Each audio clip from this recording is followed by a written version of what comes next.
Welcome back here at 13 WMAZ. We believe you deserve to have as much information as possible when you head to the polls. That's why we're continuing to look into candidates for office like Bibb County Sheriff. Anthony Montalto joins us in studio to explain what we found in candidate Chris Patterson's personnel file. Well, Frank, Chris Patterson says he was voted Bibb County's Officer of the Year 5 times during his 32 years with the department.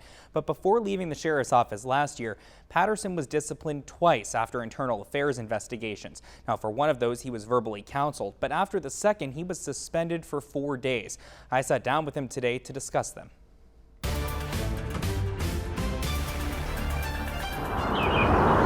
Emerson River Park is usually a place to unwind, take in the scenery in the river. But on January 25th, 2021, it was the scene of what Patterson calls a domestic situation.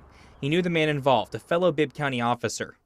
He took off his Bibb County Sheriff's Office shirt and said he was done with this. That's what Tracy Starling, an Emerson Park Ranger, told the Bibb County Internal Affairs Department. Starling says the Bibb Sheriff Sergeant blocked his wife's vehicle and stabbed one of her tires with a knife. Bibb County reports say the sergeant suspected his wife was cheating.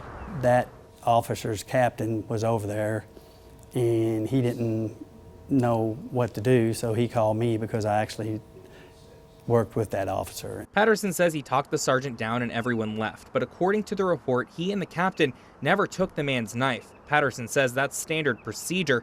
He got there after the supervisor, who should have taken it. You always secure weapons or anything dealing with an officer. But later that day, the sergeant wound up at a Bibb County school. He allegedly confronted the school official he suspected of having a relationship with his wife. That's all that happened at the school that I know of, that he had a conversation and that his spouse called the school and kind of blew it up a little bit more than it was. But neither Patterson nor the captain ever filed a report until an anonymous complaint a couple months later.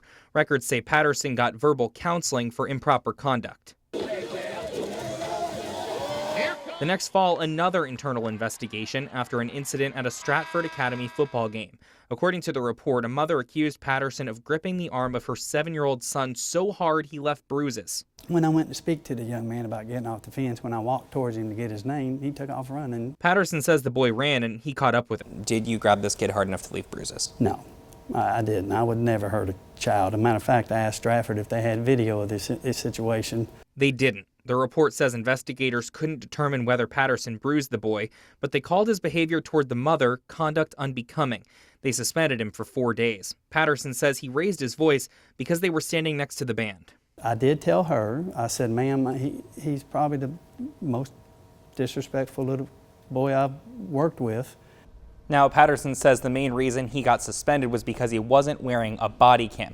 Now, he told me he thought as a captain he was exempt from the department's policy on that. Back to you.